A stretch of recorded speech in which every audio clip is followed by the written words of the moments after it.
Now to our special report tonight with major implications for where impeachment is headed. We begin with a fact of life for presidents under investigation, be it congressional or criminal investigation. There's major pressure on their most trusted and senior aides to testify. That puts the aides in a tough spot between their obligation to cooperate, their obligation to their boss, and the legitimate limits on what they say. President Clinton's advisors faced that pressure during the Whitewater probe. From his spokesman and confidant, George Stephanopoulos, remember when he was doing politics, to key counsel Bruce Lindsay, to Sidney Blumenthal, a loyal Clinton advisor who cooperated with the grand jury in testimony that later became public. He famously told jurors that he asked President Clinton, "What have you done wrong?" And the president replied, "Nothing." And then after cooperating, Blumenthal faced the cameras dramatically on the courthouse steps and criticized Ken Starr for hauling him before a grand jury under those circumstances. I never imagined that in America I would be hauled before a federal grand jury to answer questions. If they think they have intimidated me, they have failed. Now, there are many examples of aides walking this line throughout history, and not just in the often cited impeachment examples of Clinton or Nixon. President George W. Bush faced an investigation with some parallels to today's Ukraine scandal, and that the president has major foreign policy powers, but that's what makes their potential abuse so significant. These can be matters of life and death. Bush aides found themselves interrogated by the Mueller of their era, Patrick Fitzgerald, about alleged abuse of powers, those same foreign policy powers, outing a CIA operative for allegedly political purposes. Think about that. Abusing national security powers for politics. That's a crime. And soon some of Bush's most trusted aides were under a microscope, testifying like Karl Rove and Alberto Gonzales, or indicted and convicted like Scooter Libby. In a related... For the Attorney General, Alberto Gonzales told a congressional panel he made mistakes and insisted politics was not a factor in the firing of 8 federal prosecutors. That was the time when Mr. Gonzales was testifying to Congress about their investigation. He ultimately was ousted over some of those issues. Now, there were those battles then, President Bush claiming executive privilege and trying to prevent Rove and others from facing Congress. Why am I telling you all this right now? Well, there is context for this pickle that Mick Mulvaney is in tonight, right now, as his team goes to court arguing about whether he can testify against Trump. And there could be legitimate limits on testimony, classified material, privileges that do apply. And now on the list of current Trump aides, Mulvaney is number 1, not only in the org chart, but also in allegedly overseeing the Ukraine bribery plot, including his famous televised confession. Did he also mention to me in the past the corruption related to the DNC server? Absolutely. No question about that. But to be clear, what you just described is a quid pro quo. We do that all the time with foreign policy. That's it. And that's why we held up the money. That's it. So emphatic. But that was not it, as we reported in a breakdown on The Beat. Mulvaney's press conference made him appear among the witnesses stating there was bribery. There he is, only to move back as he tried to retract his own televised confession. So Mulvaney has done a lot to make himself an even more sought-after witness and to impeach his own credibility, so to speak. Whatever one thinks of Mulvaney, and he does look a little guilty because he confessed and then took it back, in fairness, his situation does reflect a tension other aides have faced when pressed to testify. And that's the context for one of the strangest turns in impeachment right now. Call it Mulvaney versus Trump. Mulvaney trying to join a lawsuit against his boss, Trump. Mulvaney's team is in court tonight with a move that makes fitting headlines for a year where it seems like everything has already happened. But not this. He is trying to join this lawsuit against Trump that basically asks the court to decide if Mulvaney should testify against his boss. Now, that is unusual. Mulvaney could just fight this request outright, arguing executive privilege, or if he thinks the truth is good for him and Trump, he could just go down and testify, right? He's already made this whole argument on live TV. He could make it again to Congress, or he could adjust it. But instead, he is now trying to join the lawsuit against Trump with an ousted Trump aide, Charles Kupperman, who was a former deputy to John Bolton. And Bolton's key here because he has all kinds of bad things reportedly to say about the bribery plot. He even reportedly said he wanted no part of a, quote, drug deal that Sondland and Mulvaney are cooking up. So Mulvaney is trying to join forces with the person who accuses him of cooking up a drug deal, John Bolton. who is flabbergasted at the move. The Washington Post reporting, the whole thing highlights these internal divisions in Trump land. The implication here is that Bolton's deputy is making a genuine request for a judge to give the green light to talk, while Mulvaney is jumping in to muddy the waters and maybe seize on the ruling if he gets support for the Trump position opposing talking. The strategy here is basically this wouldn't cost Mulvaney much. If he gets a ruling forcing him to talk, he could just go back to trying to defy these other requests like other Trump officials have. That's the gambit. But before we bring in our experts, look at the substance here. Bolton's deputy is making a serious argument that, like other aides before him, he's now caught between the competing demand of Trump and Congress. And in a nod towards the significance of the Democrats' impeachment probe, Bolton's deputy says if he chooses wrong or if he clams up too fast, he could inflict grave constitutional injury on the House impeachment probe. And finally, this brief cites some precedent that Trump and presumably Mr. Bolton may be concerned about, that Congress has more power to force testimony when probing, quote, misconduct by impeachable officials. Impeachable officials. The president's the most important impeachable official there is. So while these White House officials do follow a long line of aides who've wrestled with these dilemmas, and some of them are real, rarely do you ever see a chief of staff join a suit against his own boss, the president, or do what Mulvaney's doing right now this evening, asking a court to tell him whether to reject his own president's order or make common cause with other officials who've accused him of a bribery plot that may be impeachable, let alone an official who reportedly accused him of cooking up a drug deal. So as with so much in 2019, this is a little different. What happens next in this case after that hearing late today? Well, we're back in 30 seconds with two experts on all of this. We are back with breaking news. You cannot make it up. I was handed news on the Mulvaney suit as I was doing this breakdown. Remember all the pressure I just walked through, how it was odd that Mick Mulvaney is making common cause with these critics of Trump, which is what they were attempting to do in court today? Well, I'm holding here the news. Lawyers for Mick Mulvaney saying they are now withdrawing formally the motion to intervene in this very case, but instead will, quote, file their own lawsuit as a separate case, meaning this entire controversy is still very much alive, but Mulvaney perhaps buckling to some of this late-breaking pressure about who he was working with. As promised, we bring in Mother Jones Washington Bureau Chief David Corn and former federal prosecutor Paul Butler. Good evening, gentlemen. Good evening. David, this is one of those nights. I got handed this as we were doing the breakdown. Your view of both the larger arc, which is Mulvaney still not taking Donald Trump at his word in requesting he clam up, and also what it means with the late-breaking news that he is not going to do it through the vehicle of the guy who accused him of cooking up a drug deal.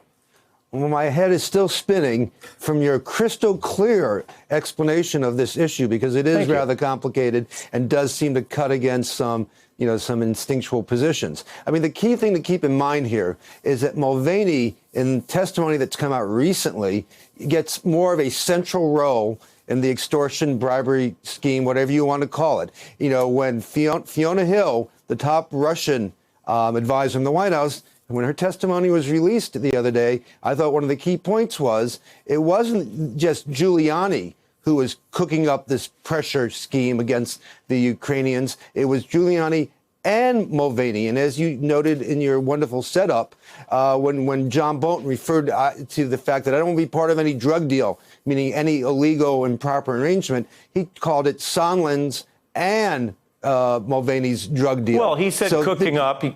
You're making an inference. He could have meant that he was worried about them using heat or fire to create drugs in the White House.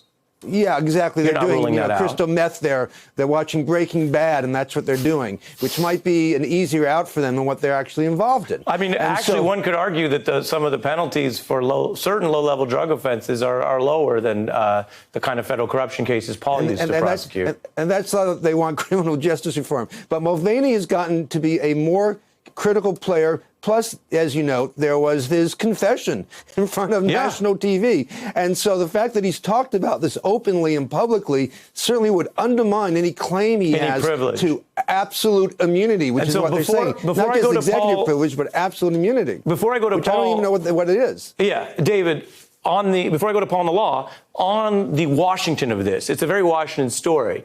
There was pushback, there was scrutiny. Obviously, It seems, the breaking news, but my read on it would be Mulvaney has buckled to some of that pressure. Do you view that as a thing where Trump and the pressure that Mulvaney's under, they care more about how it looks than the underlying litigation?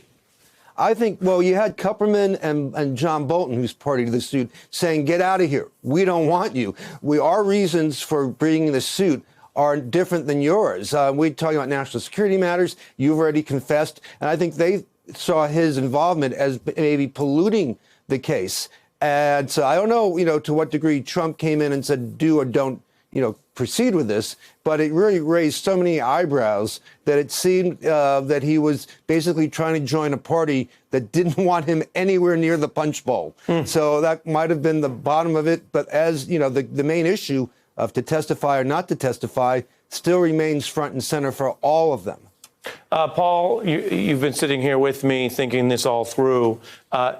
What is the significance that, again, reading from the breaking news, it says Mulvaney will still file his own lawsuit as a separate case, which means the core of what we were just reporting on, that rather than saying, yes, Mr. President, obviously there's a good reason not to testify, instead he's saying, no, Mr. President, I kind of got to get some outside ruling here. Yes. So, Ari, if your boss, the president, tells you not to testify, but the Congress orders you to testify, what do? That's the issue before the courts. And both Kupperman and Mulvaney were in a similar situation, but there are crucial differences. First, Kupperman is suing both Congress and the president. Mulvaney only wants to sue Congress. Again, he's going along with what Trump wants him to do. Kupperman is a former employee. Mulvaney still is the acting chief of staff and the head of the office of OMB.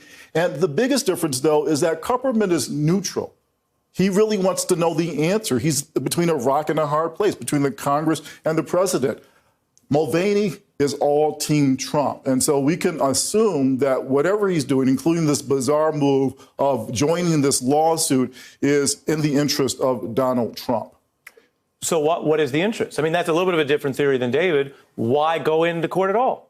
Again, it could be some stalling tactic. There's no case or controversy with Kupperman now. So it sounds like what happens is the judge said, look, Kupperman came in to see if he has to obey the subpoena. Congress withdrew the subpoena. Congress says, in that particular instance, in that case, Congress says, whenever people who are part of the administration say that they're not going to testify, we're just going to chalk that up. We're going to roll right by it. Yeah, but Bolton is still seeking this. Yeah, and so there are other court cases in which a judge will decide the same issue. Don McGahn, way back to the Russian investigation, he's in the same position. He's a former employee. Again, he's been subpoenaed. He asked the court to tell him what to do. Should he obey the president or Congress? Right. That case is the furthest along. So that will. And that's different, although Bolton's lawyers have argued that the McGahn case is potentially weaker for Pelosi and the Democrats than this one, because here the full force of impeachment powers are without a doubt in play. That's exactly right. So one of the benefits of this being an official impeachment inquiry is that Congress has the right to a lot more evidence, and the president's claims of absolute immunity or executive privilege don't have the same force as if there's not an impeachment inquiry. So, David, you feel like this is MSNBC or Court TV tonight? I mean, we're right in it. I want to broaden back out. If everyone's saying, oh, all these names and all these suits flying by, we're still talking about the #1 Trump aide who handled the money, who was credibly accused by other people of being the instrument in-house, Giuliani out-house, but he in-house of the bribery plot, and then went out on TV, as you emphasize, and you can't emphasize this enough when you have something like this happen, and said, yeah, quid pro quo bribery, we do it all the time, get over it, then tried to retract that. And so that's where, if he does testify in public, we're going to see some version, the most recent Mulvaney 3.0, which is, we call that around here, post-full Mulvaney, is what we saw on Fox. Take a look, David. You were asked specifically by Jonathan Karl, was investigating Democrats one of the conditions for holding up the aid? Was that part of the quid pro quo? And you said it happens all the time. Yeah, but go back and watch what I said before, that there is not a quid pro quo. You were asked by Jonathan Karl, you described a quid pro quo, and you said that happens all the time. And reporters will use their language all the time. So if my language never said quid pro quo. Well, he's doing what his boss does, right? Just denying reality and trying to gaslight people who saw very clearly what he said. Earlier today, we had Donald Trump say that the Democrats are doctoring the transcripts coming out of the investigation when there's absolutely no evidence of that. And, you know, one big question from Mulvaney is he's, you know, the acting chief staff, the acting head of OMB. He's acting everywhere. But the people who participated in the Ukraine foreign policy decision-making still don't understand and then never got a clear explanation. We see this in a transcript that came out tonight of why the aid was being withheld. Right. They never, you know, it was coming from the OMB, and it was always kind of like suspicious. If there's no bad reason, what was the legitimate reason? Yeah, I mean, they never were given a clear understanding. And so they were all very suspicious. Mulvaney is in the middle of that. He's in the middle of what John Bolton called the drug deal to put pressure on the Ukrainians. Yeah. I mean, he's a key witness. And if you go back to Nixon and Watergate, key witness, he might be an alleged co-conspirator. Which is why. He might be that. And, you know, in the Watergate tape case, the Supreme Court said you can't hide wrongdoing under the cloak of executive privilege. So, David, you said gaslight? I said gaslight. You're raising the question of whether the alleged drug deal was cooking up crack with a gaslight. A Bunsen burner? I think that's how they did it in Breaking Bad. Well, because the gaslight, I think it's from it's black and white film where it's the light in the stove. Actually the lamp. In the stove, yeah. You know, just really quickly to the point about Mulvaney, he's got to be worried about or whether Donald Trump is going to protect him. So, you know, there started out with this defense that there was no quid pro quo.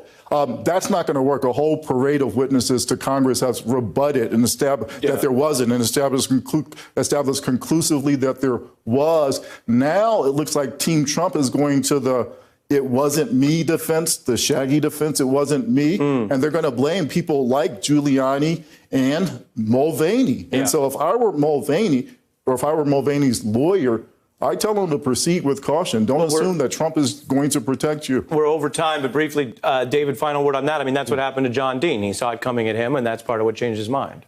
But we have now testimony already saying, talk to Rudy. Talk to Rudy coming from Trump. So Trump acts like the mafioso Don who says, you know what? I want to fix this thing. You talk to Rudy. He knows what to do. Rudy knows what to do. So it's going to be very hard for these guys, for the White House, to pin it on Rudy or Mulvaney when we have testimony that Trump directed people in those directions. Yes. David Corn, Paul Butler on a night of breaking news handed to us while we were doing this very story. Thanks to both of you.